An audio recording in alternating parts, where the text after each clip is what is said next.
আমি খুব সলভেন্ট বলব না। মানে বাংলাদেশের 5% বাচ্চারা এরকম একটা ফ্যামিলিতে বড় হয়। মানে এত বেশি ল্যাভিশ লাইফে আমি বড় হয়েছি। আমি বড় হয়েছি পুরা রাজকন্যার মতন। আপা এই যে ধরেন এত বড় ফ্যামিলির মানুষ আপনি, এত বড় ব্যবসায়ীর বাচ্চা, এত বড় মানুষের বউ, তারপরেও আপনি খাবারের ব্যবসা কেমনে? আমি আসলে কিছু করতে পছন্দ করি।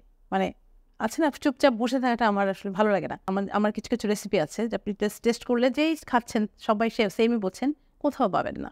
মানে এমন কিছু রয়্যাল রেসিপি আমার কাছে আছে। একটা রয়্যাল রেসিপি বলেন যে এইটা এইরকম একটা খাবার আছে, সিক্রেট নাম না। বিফ গ্যারেল, এটা আপনি কোথাও পাবেন না। তাহলে আপা ব্যবসা শুরু করলেন কেন? আমি আসলে কিছু করতে পছন্দ করি। মানে আছে না চুপচাপ বসে থাকাটা আমার আসলে ভালো লাগে না। মানে ওয়ার্কাহলিক। লেখাপড়ার পাশাপাশিও কাজ করতাম। এখন বিয়ের পরেও কাজ করি। মানে কাজ, আমার কথা হলো কিছু করতে হবে। চুপচাপ বসে থাকতে আমার ভালো লাগে না।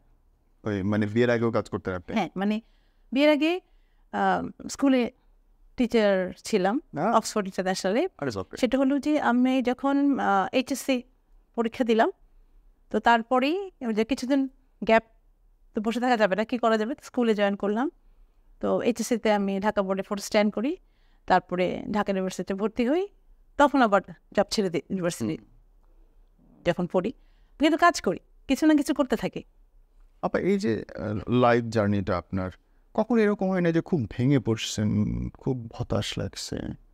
সেটা তো অবশ্যই, সেটা তো মাঝে মধ্যে সব মানুষের লাইফেই এরকম একটা আসে।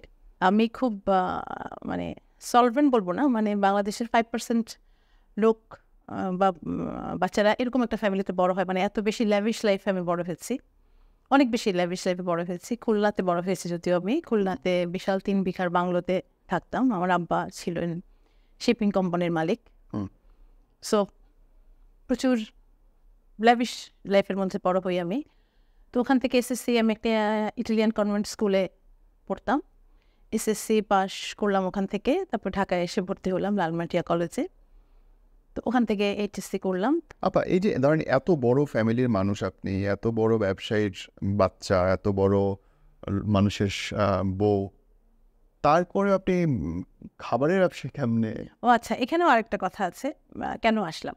আমি এরপরে কাজ করতাম। আমি ফ্যাশন ডিজাইনে ডিপ্লোমা করেছি, ইন্টেরিয়ারে ডিপ্লোমা করেছি, কাজ করতাম। কিন্তু আমার আরেকটা, যেটা বললেন যে লাইফের অ্যাক্সিডেন্ট, এটা হলো আরও বড় অ্যাক্সিডেন্ট। ওটার থেকেও বলবো এটা আরও বেশি বড় অ্যাক্সিডেন্ট, যে আমার যখন সেকেন্ড বেবিটা হয়, কোনো একটা কমপ্লেক্সের জন্য ওটির পর থেকে আমি সিক হয়ে যাই।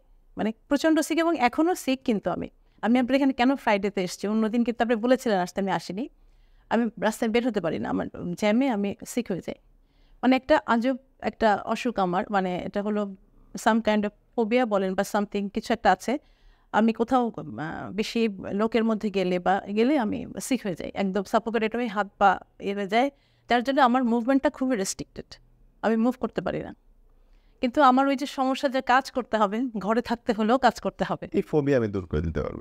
এটা এটা খুবই মেন্টাল। না না, এটা তো অনেক বছর হয়ে গেল, এটা কোনোভাবেই। যত বছর হোক, একদম রিসেন্ট আমি আপনাকে বলি, আপনি সহ যারা দেখছে মজা পাবেন। একদম স্পেসিফিক যদি কোনো থাকে, যে ধরেন আপনি ট্রাফিক ভয় পান, আপনি উঁচু দালান ভয় পান, পানি ভয় পান।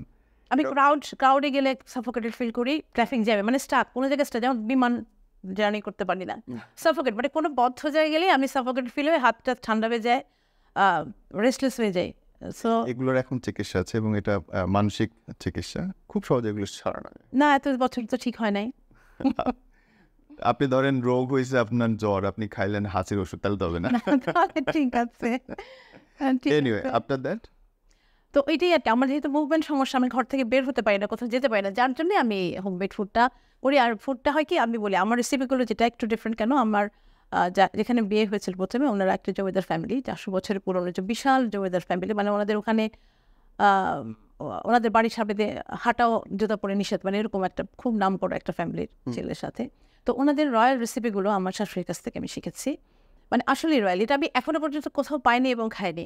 আমার কিছু রেসিপি আছে যে আপনি টেস্ট করলে যেই খাচ্ছেন সবাই সেমই বলছেন, কোথাও পাবেন না। মানে এমন কিছু রয়্যাল রেসিপি আমার কাছে আছে। প্লাস আমার আম্মা খুব, আমার আব্বা তো বললাম যে উনি খুব রয়্যাল রেসিপি, ও মাই গড, আমি শুনে কিউরিয়াস হয়ে গেলাম ব্যাপারটা কি হলো। তারপরে আবার আমার যেহেতু আব্বা ছিলেন একটু খুব বলেন না, মানে বড় বিজনেসম্যান, একটা রয়্যাল রেসিপি বলেন যে এইটা এইরকম একটা খাবার আছে, সিক্রেট নাম যেমন না। বিফ গ্যারেল, এটা আপনি কোথাও পাবেন না। বিফ বিফ গ্যারেলটা কোথাও পাবেন না। আপনি যেখানেই যান এটা এই রেসিপিটা আমি এই পর্যন্ত কোথাও পাইনি, এই নামেও পাইনি, এই রেসিপির টেস্টও পাইনি, এই কোথাও পাইনি, এরকম এরকম কিছু কিছু আছে। ইন্টারেস্টিং, আমি নামও আসলে প্রথম শুনলাম। হ্যাঁ সেটাই বললাম। বিফ গ্রিল হইতে পারে? না গ্যারেল এটা অন্য জিনিস। ওকে, এই যে নামটা বলেন তো আমি একটু পরে সার্চ দিব। Tasty by Dalia. তো এরকম কিছু আছে। আর আমাদের বাসায় যেহেতু বললাম যে আব্বা ছিলেন শিপিং কোম্পানির মালিক, মানে অলওয়েজই বাইরের যত ফরেন শিপ থেকে শুরু করে ক্যাপ্টেন শুরু করে সবাই আমাদের বাসায় দেখা গেলো সপ্তাহে 7 দিনের মধ্যে 5 দিনই পার্টি, বিশাল বিশাল পার্টি। আমাদের বাসা মানে বাংলার মধ্যে প্রায় 100টার মতো গাড়ি পার্কিংয়ের ব্যবস্থা ছিল এবং ফুল থাকতো, মানে এই এত বড় বড় পার্টি, যত সরকারি হাই লেভেল থেকে শুরু করে সবাই সাথে আব্বা খুব ক্লোজ ছিলেন, সবাই আসতেন। সো ওখানে বড় বড় পার্টিতে বড় বড় শেফ, আমাদের বাসায় অলওয়েজ শেফ থাকতো বড় বড়। আম্মা আবার খুব এদিকে কোনো শখ ছিল, উনি প্রচুর ভালো ভালো রান্না শিখেছিলেন শেফদের কাছ থেকে। ওই রান্নাগুলো আমার আমি শিখেছি আম্মার কাছ থেকে। ওখানেও কিছু কিছু ভালো ভালো রেসিপি আছে। সো এটা যখন আমি করি তখন বাসা থেকে আমার ছেলে বললো, বাবা সবাই বললাম, হাজব্যান্ড, যে তুমি যেহেতু কোভিডের সময় আর কি 2020-তে যখন ঘর থেকে বের হতে পারছিলাম না যে কী করবো বলো তুমি যেহেতু ভালো রান্না জানো এটাই করো, কিছু করতে হবে যখন তোমাকে, কিছু বসে যখন থাকা যাবে না। মা বসে থাকলে ভালো লাগে না, আমার কিছু করতে হবে, অনেক টাকা করতে হবে। মানে আমি আজকে সারাদিন কিছু করি নাই, চিন্তা করলে যেন রাত্রেবেলা আমার ঘুম আসে না। হ্যাঁ আজকে কিছু করি নাই, কিছু তো করি নাই কেন, মানে কিছু কাজ করতে হবে আমার। মানে কিছু কাজ না করলে আমার কাছে ভালো লাগে না, যে চুপচাপ মানুষ বসে থাকে মানে টিভি দেখা। বা আমি কিন্তু সব কিছুই করি। আমি যেহেতু আর্মি ইয়েতে ফ্যামিলিতে আছি, আজকে রাতে পার্টি আছে, আমাদের রেগুলার পার্টি থাকে, রেগুলার প্রোগ্রাম থাকে, বিভিন্ন সব জায়গাতে আমি অ্যাটেন্ড করি। আমাদের কিছু গ্রুপ আছে, গ্রুপের কিছু কমিটমেন্ট থাকে, সেগুলো করছি। তারপরেও কিছু কাজ করতে ভালো লাগে সব কিছুর মাঝে, সবই করি একসাথে, ওটাও করি। আব্বা আমি খুব খুশি হলাম আপনার সাথে পরিচিত হয়ে। You are such a jolly and you are such a brilliant face. আপনি এত কিছু করছেন, আল্লাহ আপনার সুস্থতা দান করুক, ভালো রাখুন আল্লাহ আপনারে। মানে আমার এর যে আমি অনেক বেশি মানে কি বলবো, মানে এগেইনস্ট দ্য উইন্ডে যাচ্ছি, কারণ আমি খুব সিক, তারপরেও চেষ্টা করি যে কাজ করি বা কিছু করি। আপনার পেজের নাম আর ফোন নাম্বার যদি বলতে চান। আমার পেজের নাম হলো টেস্টি বাই ডালিয়া, আর পেজে ফোন নাম্বারটা দেওয়া আছে 01313874455। Thank you. আমি তো একটু পরে খাবো। কি নাম? বিফ গ্যারেল না, বিফ গ্যারেল তো আমি আনিনি এবং অনেক সিম্পল আছে, অনেক ধরনের সিম্পল। আমি বলি সিম্পল বলি, সব ঘরে ঘরে পাবেন স্বামী কাবাব, কিন্তু ওটা আমার মনে হয় শামীম কাবাব হচ্ছে স্বামীকে মাইরে গাড়িতে রান্না এটা আপনি সব ঘরে পাবেন, কিন্তু অরিজিনাল যে টেস্ট রয়্যাল যে স্বামী কাবাবটা, ওটা আমি করি, ওটা আপনি খেলে বুঝবেন একদম টোটালি আলাদা। টোটালি মানে সিম্পল রেসিপিগুলোর কথাই বলছি, একদমই আলাদা। মানে ওটার সাথে ওটার কোনো টেস্ট আপনি কোনো হিসাবে মেলাতে পারবেন না। থ্যাংক ইউ বোন, ভালো রাখুক আল্লাহ আপনাকে।